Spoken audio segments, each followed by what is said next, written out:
सब कहें नया स्तर, नया शैतान। मेरी बात समझ आए तो अपने हाथ उठाएं। इसका अर्थ है कि हर बार प्रभु आपको ऊंचा उठाना चाहे और आप उसे सहमत होने का निर्णय लें, तो आपके समक्ष ऐसे नए तरीके का विरोध आएगा जिससे आप पहले ना निपटे हों, या ऐसा विरोध जिससे आप निपट चुके हों वो दोबारा आएगा, या वो पहले से अधिक बलशाली होगा। लेकिन इसमें डरने की कोई बात नहीं, क्योंकि बाइबल कहती है कि बड़ा महान हम में ही रहता है। आमीन।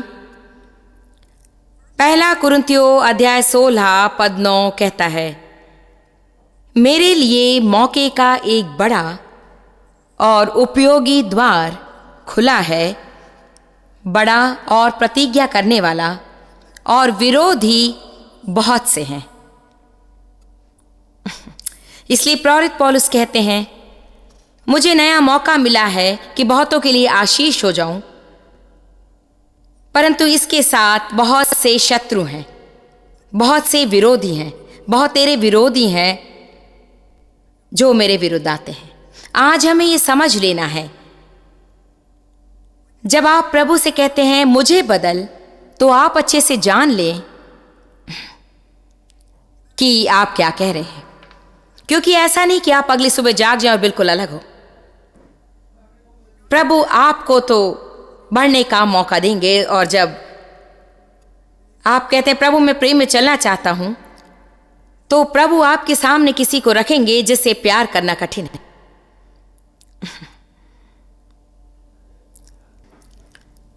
जब आप धीरज के लिए प्रार्थना करते हैं,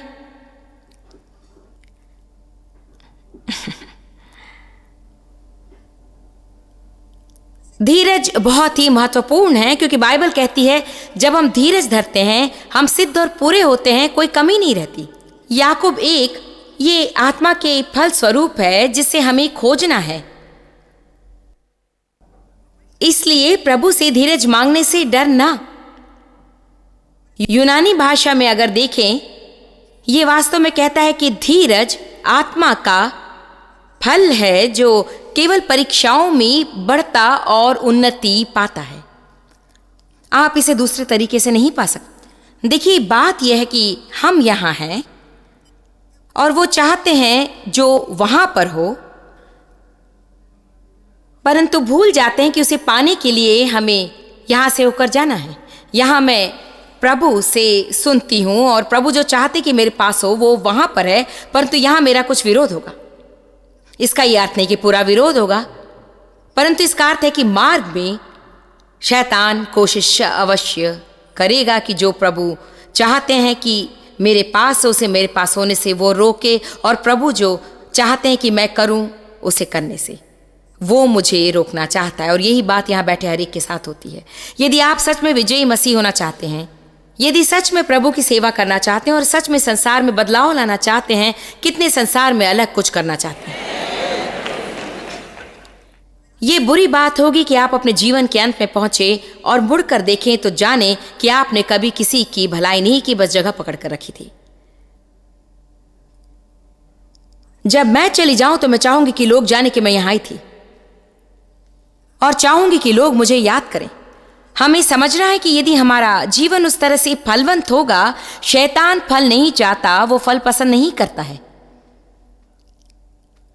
हमें दृढ़ संकल्प करना है, हमें तैयार होना है कि सही बातों को करे बार बार बार बार और फिर बार बार, और सही बातों में एक ही बार आपको सही परिणाम नहीं मिलेंगे।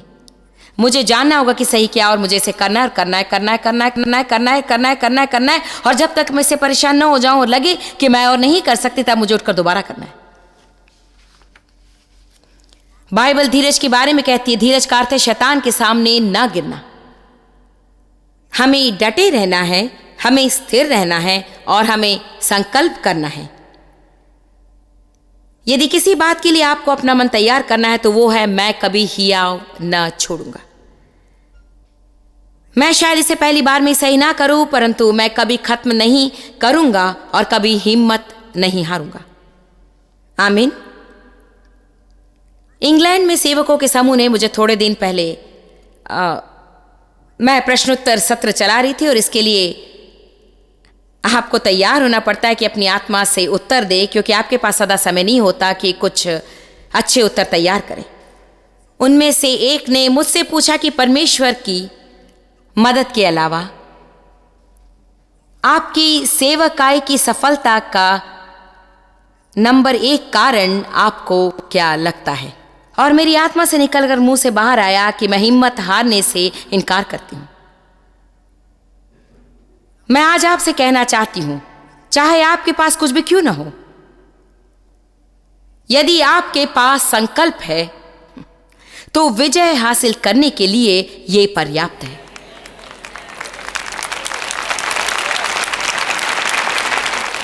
वास्तव में मुझे इसे दोबारा कहना चाहिए।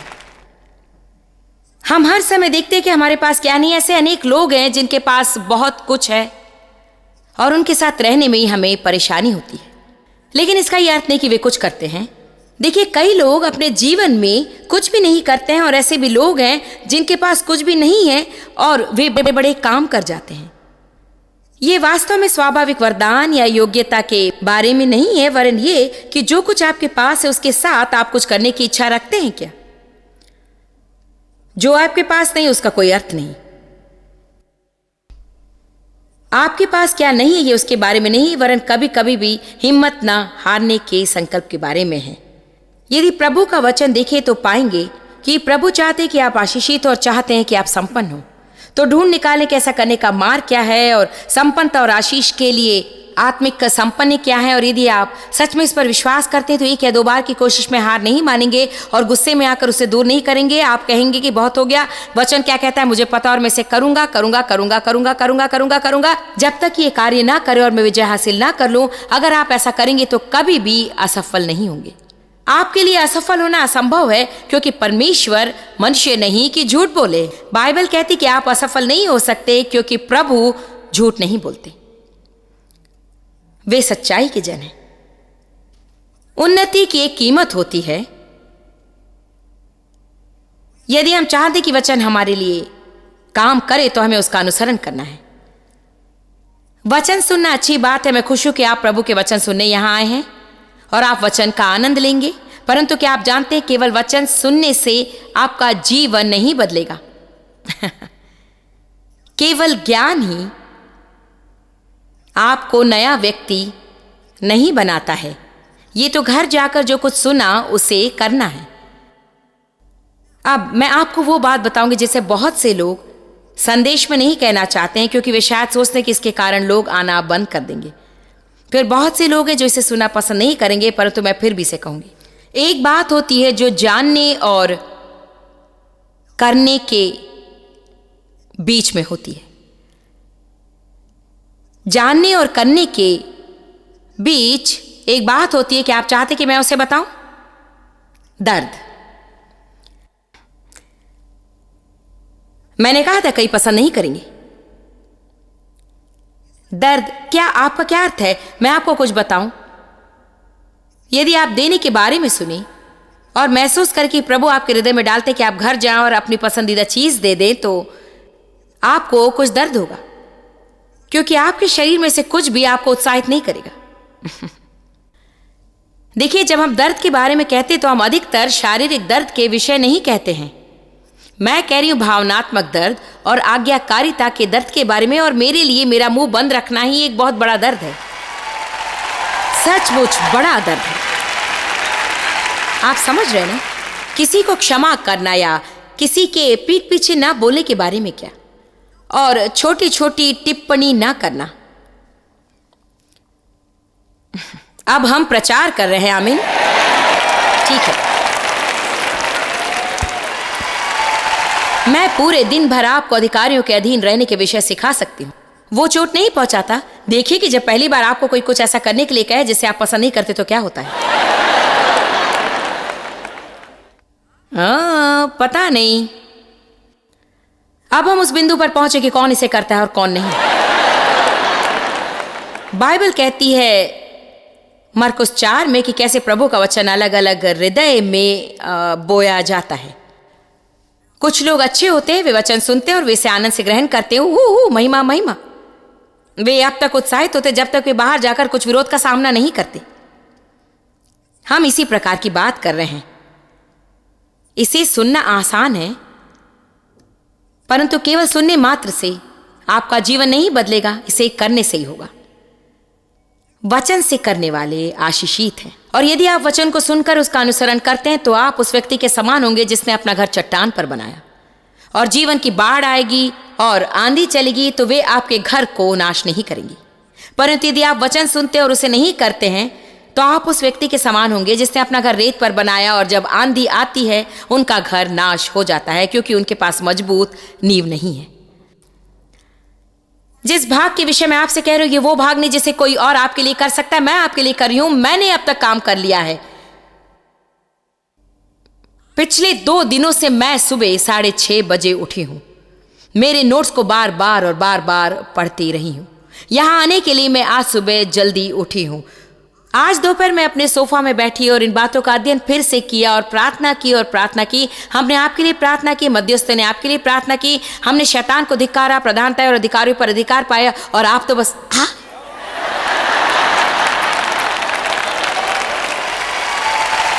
प्रभु की स्तुति हो। हम लाते हैं प्रभु के लिए कुर्बानी, और ये अच्छा है। देखिए, मुझे ये करने में खुशी होती है। ये मेरे जीवन की बुलाहट है, परंतु जब आप जाएंगे तो आपकी बारी होगी।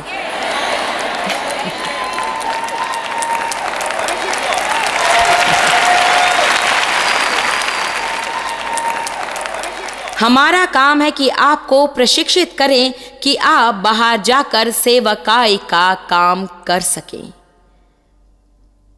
आमीन। न जाने इसे इस साल कितनी बार मैं कहूंगी, परंतु प्रभु ने कुछ सप्ताह पहले मेरे हृदय में डाला कि उन्हें बता दो कि जानने और करने के बीच केवल एक ही बात होती है, वो है दर्द।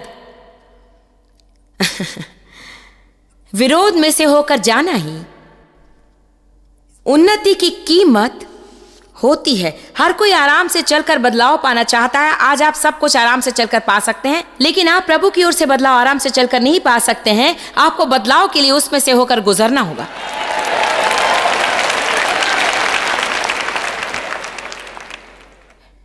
इसमें कोई आश्चर्य नहीं कि एक मां ने यीशु के पास आकर कहा, मैं चाहती हूं कि मेरे 2 बेटे आपके द्वारा सामर्थ्य आशीष पाए। जब आप अपने राज्य में आए तब एक आपके दाहिने और दूसरा आपके बाएं बैठे।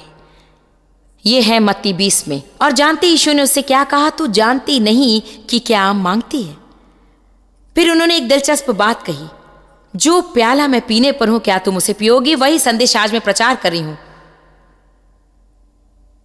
ओह, मैं सेवकाई में रहना चाहता हूं। क्या सच में? ओह प्रभु, मैं सिस्टर जॉयस जैसे सेवकाई चाहती हूं। ओह, क्या आप सच में? देखिए, हम कई बार चीजें मांगते हैं लेकिन चाहते हैं कि बिना परिश्रम वो मिले।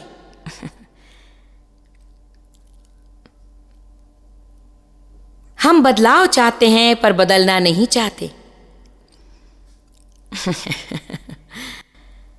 क्या हम सच में बदलाव चाहते हैं या बस बदले जाने की आशा करते हैं? पर देखिए, शायद आपको लग रहा है कि मैं आपको बुरा भाग बता रही हूं, लेकिन ये मूल्यवान है, क्योंकि दूसरा भाग है। देखिए, 2 तरह के दर्द होते हैं, एक जैसे रहना और कभी ना बदलने का दर्द, और अपनी सारी जिंदगी उसी पहाड़ के चारों ओर चक्कर काटने का दर्द, बार बार और बार बार बार बार और बार बार और बार बार। कम ऑन, आपका सारा जीवन कर्जे में, कभी कोई पैसा ही नहीं था, एक सभ्य संबंध नहीं बनाए रख सकते क्योंकि आपको बहुत जल्दी गुस्सा आता है, और लोगों पर यदि आपका नियंत्रण न हो और अपने तरीके से हर वक्त काम न करवाए तो फिर आप उनके साथ नहीं रह सकते। ये बस कोई और कोई और, हाय रे मैं और मेरे बारे में क्या की बात है। वही पुरानी बातें, जब आप 20 के थे अब आप 30 के हैं, कोई बदलाव नहीं। अब आप 40 के हैं और आप वैसे ही हैं। आप कहते हैं मैं 50 का हूं। रे प्रभु, ये सब कब खत्म होगा? देखिए, मैं चर्च जाता हूं, टेप्स भी मैंने खरीदे।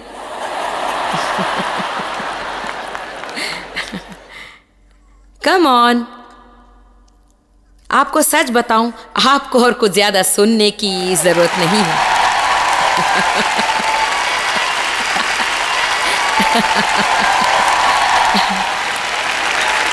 लेकिन इसे सुनना जरूरी है, क्योंकि इसके कारण आप जाकर अवश्य ऐसा करेंगे। मेरा कहना सही है ना? आपकी बाइबल रंग भरने की किताब जैसी लगती है। हमने उसमें रेखांकित किया है पीले, गुलाबी, नीले, बैंगनी रंग से। हमें उस पर गर्व होता है। किताब खोले पर हम बहुत आत्मिक महसूस करते हैं। अब इस बात को नकारिए मत। जब आप अपनी बाइबल देखते हैं तो ये मानो ऐसा है,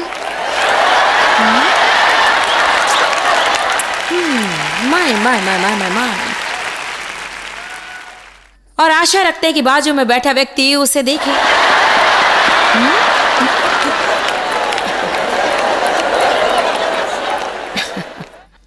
ओ हाँ, आमीन ब्रदर। मैंने 1 साल पहले सिस्टर जॉयस को प्रचार करते सुना था। टेप्स खरीदे, सिलेबस पाया। आप क्या कर रही हैं?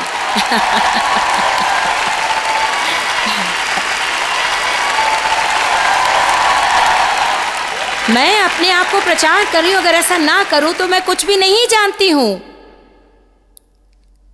वचन के करने वाले आशीषित होते हैं, केवल सुनने वाले नहीं परंतु करने वाले। याकूब 1 में वो कहता है, यदि आप केवल सुनने वाले हैं और करने वाले नहीं तो आप सच के विपरीत सोचने के कारण स्वयं को धोखा देते हैं। वो इसी तरह से आता है ना? तुम जानते हो मुझे क्या करना चाहिए, मगर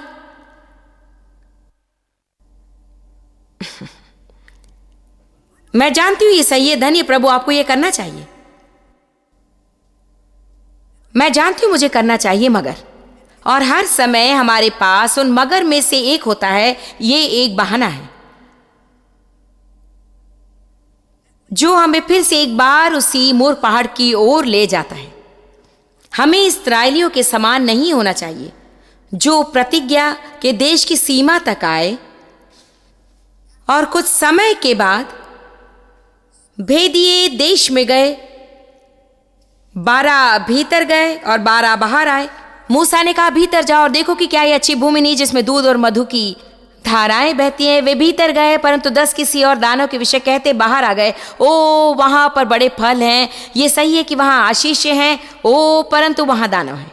वे किसके बारे में कह रहे थे? विरोध, परेशानी, थोड़ा सा दर्द, थोड़ी सी असुविधा, कुछ बातों से होकर गुजरना, अपनी जगह पर खड़े रहना, हर चीज का आसान नहीं होना।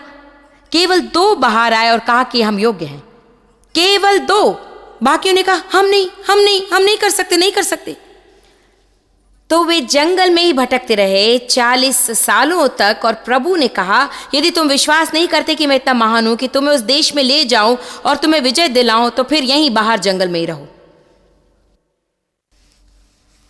केवल यहोशू और कालेब और उन दूसरे लोगों की संतान ही 40 साल बाद प्रतिज्ञा के देश में गए। बाकी सब दूसरे लोग जिनके पास और कुछ नहीं, केवल मगर मगर मगर मगर मगर मगर ही था, वे वहां बाहर ही मर गए।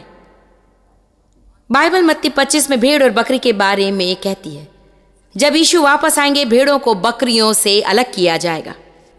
आमीन। मुझे यह समझना होगा कि भेड़ कहती है बा, बकरी कहती है but but but but but but but.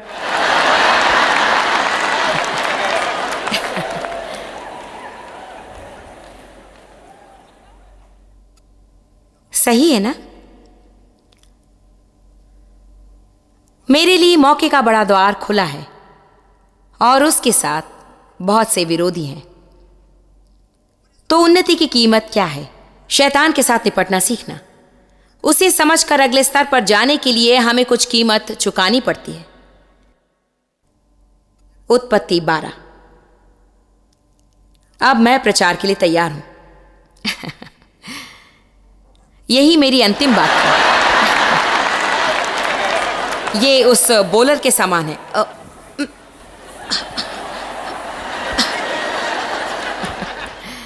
यही मुझे अंत में कहना था। प्रभु ने इब्राहिम से कहा था कि वे उसे सच में आशीष देंगे, परंतु उन्होंने इब्राहिम से कहा कि उसे कुछ करना होगा। अब हारार में प्रभु ने अब्राम से कहा, तू स्वयं जा अपने खुद के लाभ के लिए अपने देश से दूर और अपने संबंधियों से दूर, अपने पिता के घर से दूर उस देश में जा जो मैं तुझे दिखाऊंगा, और मैं तुझसे बड़ी जाति बनाऊंगा, और मैं तुझे कृपा की बहुतायत की बढ़ोतरी के साथ आशीष दूंगा, और तेरा नाम बड़ा और विख्यात करूंगा, और तू आशीष का मूल होगा, सदा दूसरों की भलाई करने वाला। इब्राहिम को उस अगले स्तर पर जाने के लिए उसके लिए वो व्यक्ति होना जिसके साथ प्रभु आगे जाकर वाचा बांधेंगे। बहुतेरे लोगों का पिता होने के लिए, बहुतेरी जाति का मूल पिता, जिस रीति से उसने प्रभु को जाना वैसे जानने के लिए और प्रभु का मित्र कहलाने के लिए उसे कुछ देना पड़ा। आज मेरा संदेश बहुत सरल है। अगले स्तर तक जाने के लिए जहां आप है वहां आपको जो कुछ बहुमूल्य लगता है उसका निवेश करना है। यदि उसका हमारे लिए कोई अर्थ नहीं तो उसकी हमारे लिए कोई कीमत नहीं। हेलो, इसलिए आपके पुराने कपड़े जिन्हें आप साधारण जगह पर पहनते उन्हें किसी को दे देना कोई देना नहीं है। सही अर्थ में बाइबल का देना नहीं। किसी को दान देना अच्छा है, उसे व्यर्थ करने से तो बहुत अच्छा है, परंतु लेकिन अगर सच में देना चाहते हैं तो उसे महसूस करें। दाऊद ने कहा, जिसके लिए मुझे कुछ कीमत ना देनी पड़ी उसे मैं प्रभु को नहीं दूंगा। राजा उसे बहुत कुछ देना चाहता था, उसने कहा नहीं, जिसके लिए मुझे कोई कीमत ना देनी पड़ी उसे मैं प्रभु को नहीं दूंगा। वहां महामारी थी, उसे खेत खरीदना था और बलिदान करना था, और राजा उसे जरूरत की चीजें देना चाहता तो उसने कहा नहीं, जिसके लिए मुझे कुछ कीमत ना देनी पड़ी उसे मैं प्रभु को नहीं दूंगा। वो जानता था कि उसे वो महसूस करना था। जब प्रभु ने मुझे सेवकाई के लिए बुलाया, मेरी नौकरी थी जिसमें पूरा वक्त लग जाता था और मैं प्रभु के बुलावे पर पूरा ध्यान केंद्रित नहीं कर सकती थी जो आज मैं कर रही हूं। देखिए, तैयारी के लिए कुछ समय की आवश्यकता होती है। मेरी और डेव की पूरे समय की अच्छी नौकरी थी। मेरे पास कंपनी कार नहीं थी। हाँ, पेट्रोल के लिए पैसा कंपनी से मिलता था। मेरी अच्छी नौकरी थी, मैं मैनेजमेंट में थी और मुझ में पवित्र आत्मा समाया था। यह अद्भुत बात है, जब पवित्र आत्मा समाया हो तो यह आपकी योजना में दखल देता है। आप लोग मेरी बात तो समझ रहे होंगे। हाँ, यह अद्भुत और अच्छा है, लेकिन पवित्र आत्मा जीवन में दखल देता है। मैं नौकरी छोड़ना नहीं चाहती थी, न ही कम तनख्वाह चाहती थी। आमीन। मैं चाहती थी प्रभु मेरा उपयोग करे। उसने मुझे सेवकाई के लिए बुलाया। मुझे उसका एहसास हुआ, मैं उत्तेजित हुई कि प्रभु मेरा उपयोग करना चाहता है। लेकिन देखिए, प्रभु ने दाऊद को राजा बनने के लिए कई कई कई कई सालों तक आशीषित किया, तकरीबन 20 सालों तक। लेकिन उस समय क्या हुआ? शाऊल ने उसका पीछा किया, उसे मारने की कई सालों तक कोशिश की। वो गुफा में छिपता रहा। वो बहुत सी बातों से गुजरा, बहुत सी बातों से। कई बार नकारा गया, आलोचना की गई, अन्याय हुआ, दुर्व्यवहार हुआ, वगैरह वगैरह। अगर वो राजा बनाया गया था तो उसे इन बातों से क्यों गुजरना पड़ा? खैर, प्रभु के पास उसके अपने कारण है कि हमें क्यों गुजरना पड़ता है। लेकिन जब हम दूसरों को प्रचार करते हैं तो हम सच्चाई से कैसे कह सकते हैं कि आपका एहसास मैं जानता हूं, अगर हम उसमें से ना गुजरे हो तो।